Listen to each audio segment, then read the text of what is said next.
Welcome to Oklahoma Memo, the podcast. This is our second episode with candidate for District 1 Congress up in Tulsa, the northeastern Oklahoma, mainly Tulsa. It is John Croisant. Welcome, John. Hey, thanks, Ryan. I hope you had a great Thanksgiving holiday. I had a good one. A lot of food, a lot of family, and a chest cold, but that's done now. How about you? It was great. Spending some time with family. Obviously, I gave a lot of the guys off at my my business, so I worked while they got some time with their families. But that's kind of what we do sometimes during the holidays as a business. And that's what leaders do. Our first episode was all about affordability. And for those of you who are just stumbling upon this video, who am I? My name is Ryan. I run this daily local news recap called Oklahoma Memo. It is a once-a-day newsletter. You can subscribe to it at oklahomamemo.com/subscribe. It's free. And basically, I try to keep you apprised of the news of the day by pointing you to the appropriate newsrooms. I cherry-pick the news based on quality, importance, and impact to get it to you. And then I have these conversations with movers and shakers and thinkers like John. John's running for office, but we're talking about the issues of the day to try to reach solutions that can help Oklahomans. And this one's for the parents, for the people who are who want to be involved in education. And so if the first episode was all about affordability, this is going to be the education episode. And I remember a day, John, Brad Henry was governor. I remember Oklahoma was 17th. 17th's not perfect, but out of 50, that's not bad also. This topic is also timely because school report cards came out this week, and I think there's a little bit of misunderstanding about what A through F is. You hear C and think that's just average. It's adequate. You're moving along, and then we find out there has to be A's, there have to be F's, and so there's on a curve. Yeah, it's a curve, and so there's a lot to take in. But I remember a day when we were 17th and not 50th. So, John, if we could just, the first question to start is, how did we get here? Well, I've been teaching since, in Oklahoma, specifically since 2006. I came back from Hurricane Katrina and went in at Bishop Kelly in 05, 06, and then over to Edison in Tulsa Public Schools in 2006. And I was a teacher until 2018. And one of the things that happened, we had fought in the 90s for House Bill 1017. One of the reasons we were hitting above our weight class as far as we've never funded education in the top, half of the country. We've never gotten there. But we at least were putting money into the classroom, making sure our class sizes were lower. And with House Bill 1017, they had class size restrictions. And even though we weren't best on teacher pay, we did okay. The problem was from the 90s until 2018, we had no real pay raises. That's a long time. Almost 30 years. Yeah. Also during that time, starting in 07, 08, what happened in 07, 08? We had a recession. Remember, the housing market declined, and the state of Oklahoma for 10 straight years had failing budgets. And instead of investing in education and saying, you know what, our best ROI, return on investment, is going to be to invest in education, keep class sizes low, invest in teachers. We did 10 years of cutting education every single year. I mean, I remember being in TPS. Every year at the midterm, they would say, all right, this is how much money you're not going to get. Like, there was always a lower amount, even if your attendance was up. There was always a adjustment of, oh, sorry, we don't have enough in the budget. Here's less. And so if you don't invest in education, that's one thing. The other thing that's kind of come into it is the school choice movement. Janet Barisi, we had her as the superintendent. That did not work out. Ryan Walters, obviously also didn't work out. But again, and I liked Joy Hoffmeister, but our superintendents have not had the money being invested in education. And where does our investment come from? It comes from the legislature. They create the budgets. They make sure that we're actually investing in education. And so since 2011, we've had Republicans, in complete leadership within both the House and the Senate and the governor's mansion. and the state superintendent. And so in that time, we've concentrated on school choice. So now students can go to any school they want. They can transfer from one public school to another. We've put in these tax credits where private school students are getting thousands of dollars, even though they're making above and beyond what other kids in public schools make. In fact, I think one of our problems is that economically disadvantaged in private schools is 8.7% in the state. TPS has 84% economically disadvantaged. And people would say, hey, we're going to take money from TPS and give it to private schools, let the money follow the student. Well, those students were never in TPS. The majority of the students getting the tax credit have only been in a private school, are not economically disadvantaged, and they're not letting in more kids. So there's not more students going to private schools. In fact, there's less students overall because people are having less kids in Oklahoma. I think the average in America right now is 1.6 children per household because childcare is too expensive, because having a child is too expensive, healthcare. And then when you get to school, we're not funding schools. Schools get out at 2:30 or 3 o'clock in the afternoon. People have to get off work to go pick up their child, and they're missing work. And most businesses like myself will work with families, but there's many that don't.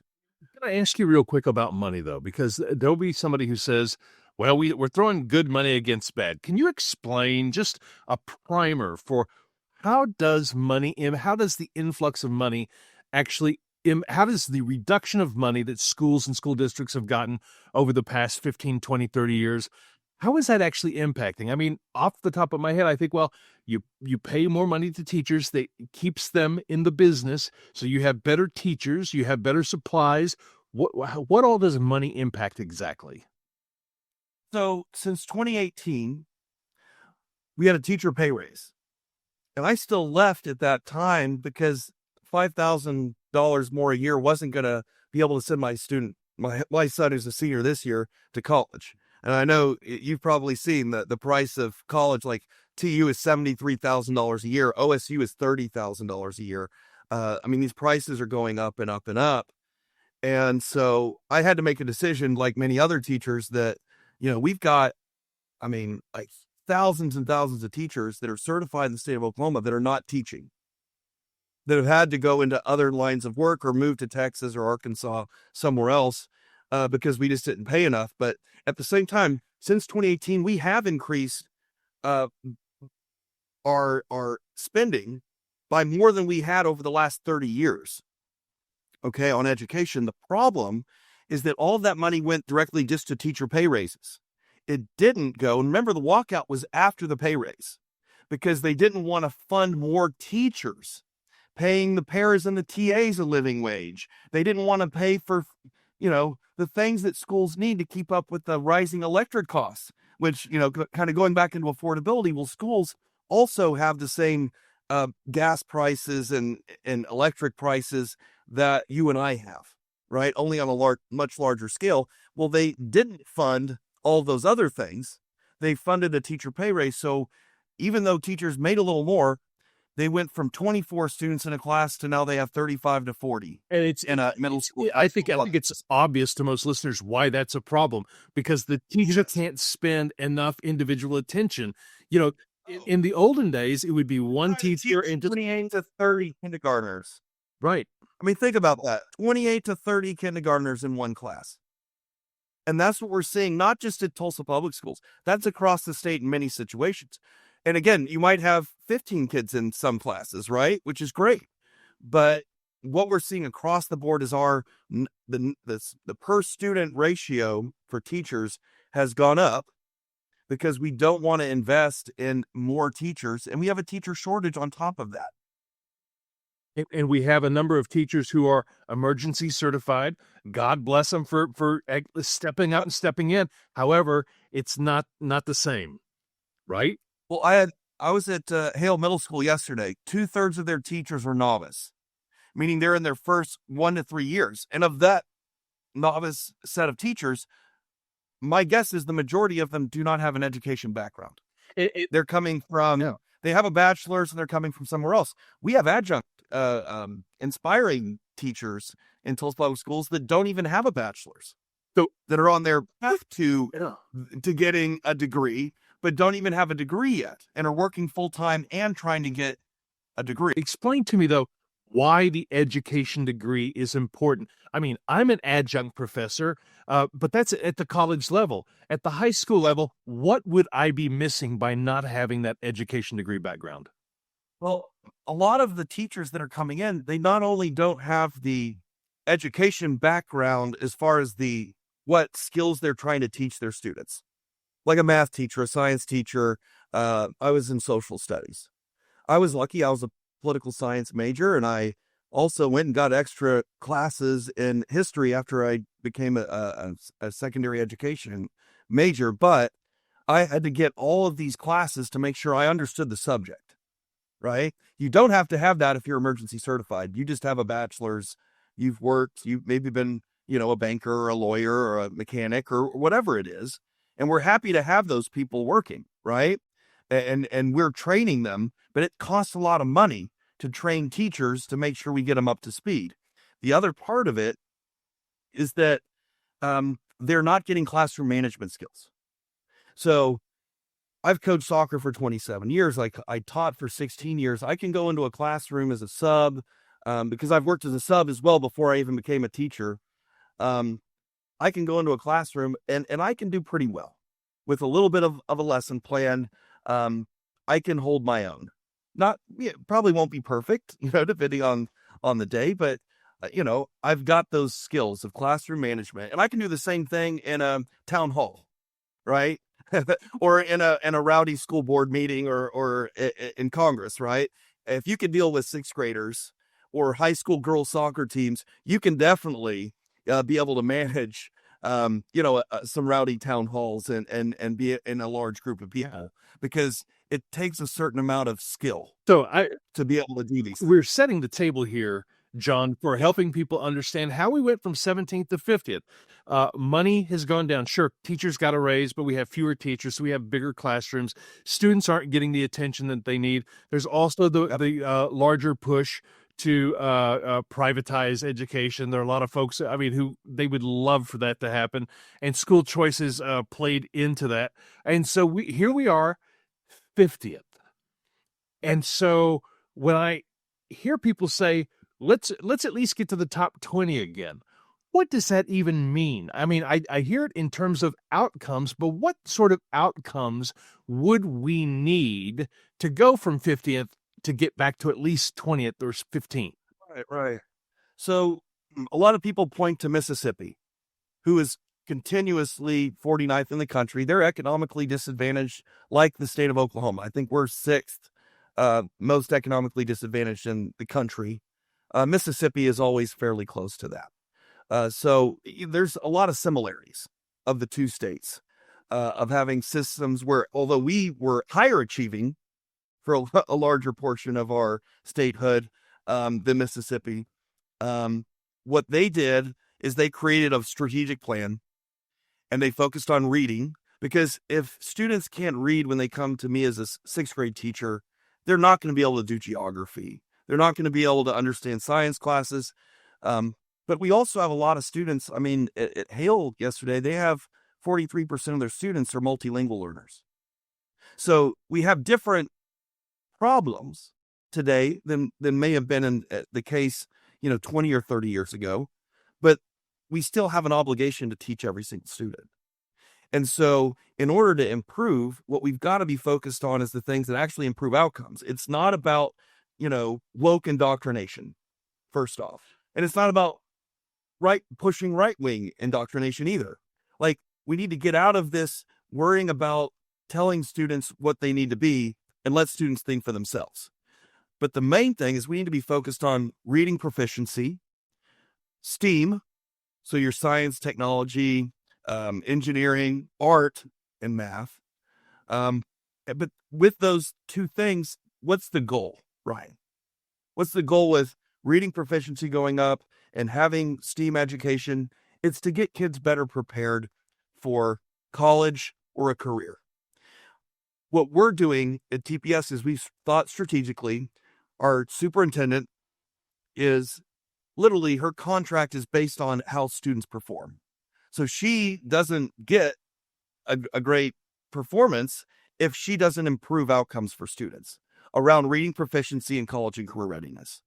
So we're trying to create a system where not only we're getting children much better prepared to be able to tackle whatever it is with reading and using the science of reading and using data to be able to help families and individual students know exactly what they need to help, and giving teachers the preparation that they need, the professional development and everything to be successful. And when you have a lot of novice teachers in the state and emergency certified teachers, that means you need to spend money on professional development, on things that work, right? It's not reinventing the wheel, but it's just making sure that you're using things that have already been successful, right? Yeah. There have been calls. The state chamber came out with their Oklahoma Competes plan Yes. to, mirror the Mississippi Miracle, which seems to me, look, no knock on the chamber. I'm not sure that they're the ones I'm going to listen to about education. I would rather hear from teachers and educators. But number two, John, tell me if I'm wrong. Easier said than done. You have to have a plan to get there. So They have to do it strategically. So in order for that plan to work, the legislature needs to lead this. The legislature. I know Dick Lowe, who's on the education committee in, I believe, the House. He's talked about a strategic plan. I've talked to Governor Stitt. I've talked to Lindell Fields, our new superintendent of schools here in the state of Oklahoma. If we don't think strategically and we don't put the money with these goals, and we don't hold the legislature and the superintendent of schools and the governor accountable for reaching those goals, then it's not going to work. You can't just say, well, we're going to hold back third graders if they're not proficient in reading, right? If you don't actually invest in education to get there, well, I mean, we spend $1 billion less than Mississippi on education. Per student, we're $1,000 less per student. That means higher class sizes. That means we're spending less on professional development. We've got 450 counselors per student versus we should have 250. We have less paras, less TAs. If you invest less in education here, why would we expect anything to work? But let me say this. Tulsa Public Schools has not gotten any more money over the last 5 years I've been on our school board. We created a strategic plan on reading proficiency and college and career readiness, the same plan that Lindell Fields is using at the OSDE now. We've improved outcomes in every single grade level. On this last report card, TPS improved every single grade while the state went down at every single grade. What's the difference? It's that we focused on student outcomes. We focused on how we improve things, and we can only go so far with that, though. We can accelerate it even more if we had more educators, if we had more of the tools that we need to help in those specific areas. And if we do well in reading proficiency and college and career readiness, we're going to have graduates that can go get a technical degree. A lot of times they're getting them, we're doing it before they even graduate, sending them to Tulsa Tech. Or we've got kids that have graduated from TCC with an associate's degree with their high school diploma, making college more attainable, because 42% of the jobs in Oklahoma right now need a bachelor's. 27% of Oklahomans have a bachelor's. So we need not just more kids, and you'll hear the governor talk about more kids going into tech. I think that's important, but we also need more students to go to our colleges and get higher degrees, because as we get AI, as we go into the new economy that we're going into, what AI does is it forces people to have higher degrees to solve the problems that AI creates, right? It's only going to be more in that direction. So we've got to be able to have people that can not only do things that are technical, but also be able to do things at the college level, and both require reading skills. They both require STEAM skills. And we still need kids to, go learn how to be on a team and play a sport, or be in the musical, or play in the band like my son. We need those things too, but we've got to focus on the things that get us from 50th up to a better place. And we can't do it by just saying indoctrination and teachers are awful and the Chinese are taking over our schools, like what Kevin Hearn is pushing in Congress right now. We need to focus on the outcomes. So there is a whole cottage industry of creators also, and the creator economy. It's what I'm doing myself, but I teach a class at OU in digital literacy, and I let them know these are journalism students. I said most of you will go into traditional journalism, but I would say 30-40% of you are going to be on your own. So we need to be, even in high school, teaching students about entrepreneurship and that you may be in business on your own.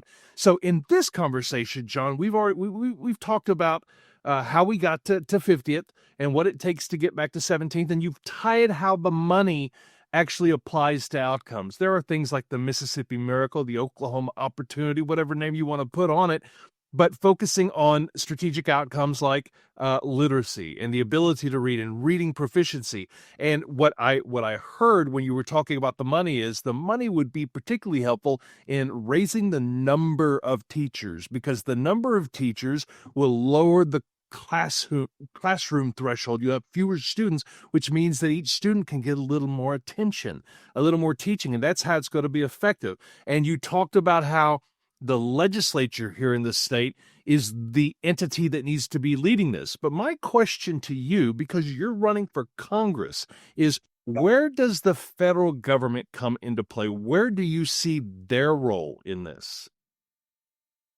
So the federal government's role right now is we're seeing them try to get rid of the Department of Education.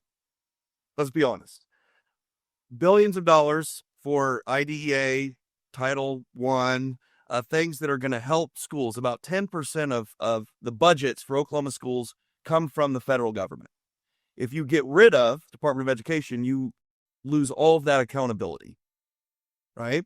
The other thing is that we've never fully funded IDEA, which is helping students with disabilities, right?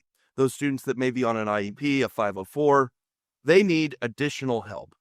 Students that, may need language supports, economically disadvantaged students. We need to make sure that, students, for instance, in Tulsa public schools, where we have over 80% of our students that are disadvantaged versus, Owasso is 40%, Broken Arrow is 60%. It looks a little different on what the supports are needed to deal with trauma, to deal with all of these things.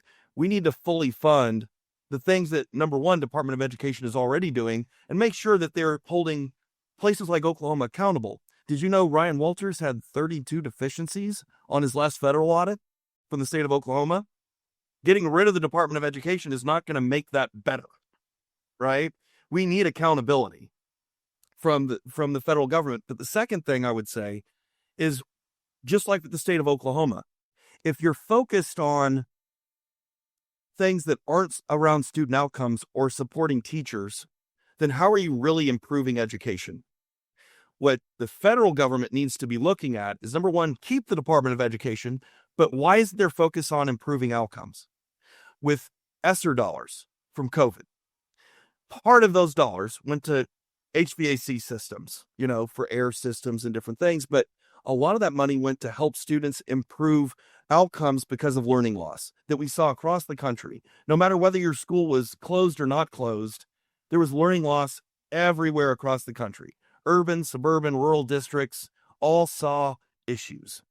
Well, using those ESSER dollars, we use them for things like after-school programs and summer programs for all students, not just students that have failed. And we saw outcomes improve.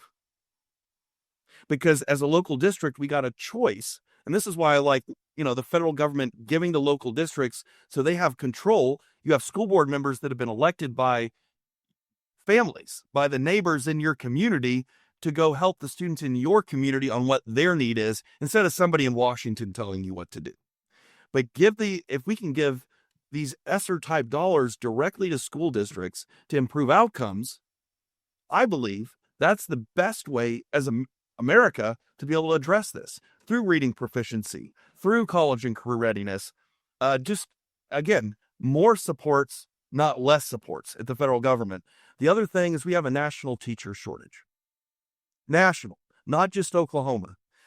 what are we doing at the national level to say, hey, we need to get not only teachers in the classroom and get them trained and maybe help with education to get there, bring down that cost for teachers, but also we got to retain the teachers we got.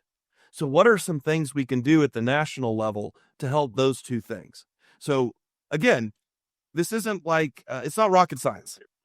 If you focus on the things you're supposed to focus on and spend the money on the goals that you've set, you're going to improve the outcomes. We've seen that at TPS, and that was without spending more money. What if we actually spent the money that Massachusetts spends, right? Where they're number one in education spending and number one in outcomes.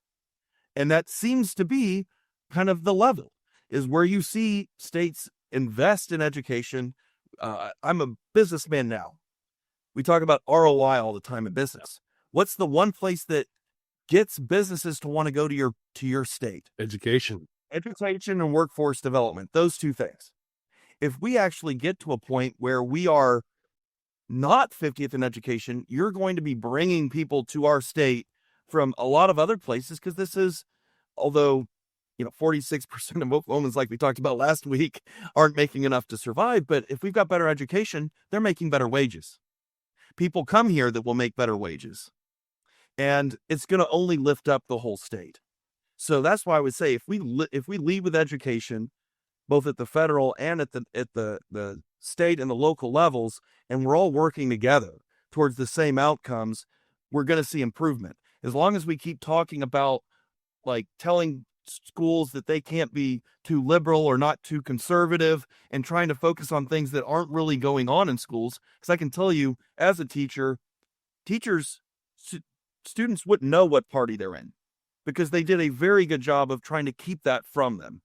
Just like journalists, real journalists try to be nonpartisan, right?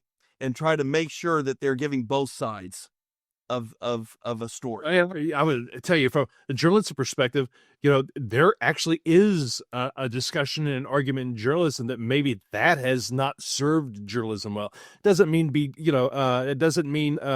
partisan. It just means maybe being transparent. There are a lot of conversations that aren't really both sides worthy.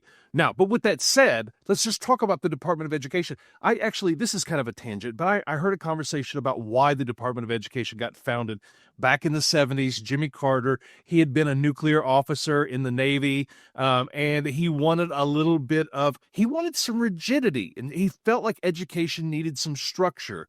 And that's neither here nor there, but when you mentioned that the federal Department of Education could actually hold states accountable, I think that's important. And I thought to myself, what if every state did this? Somebody's got to come in 50th, but wouldn't that be a wonderful problem to have? That's like the school report cards, right? The school report cards are more a socioeconomic indicator. It shows which schools have more students that don't have access to the same things. You would expect a Bixby or a Norman to do maybe a little bit better than a school that is 90% free and reduced lunch. That said, why can't we support all schools? Why can't we make sure that every student is getting the access to AP classes and TCC or community college and concurrent enrollment, to technical vocational skills, so that they can be the most successful for them, not for what we want them to be, right? And so for me, it comes back to, at the national level, holding people accountable, actually focusing on what will help America. Let's just be honest. Just like in healthcare, we're one of the lowest in healthcare outcomes of developing countries in the world. The same thing is true about education.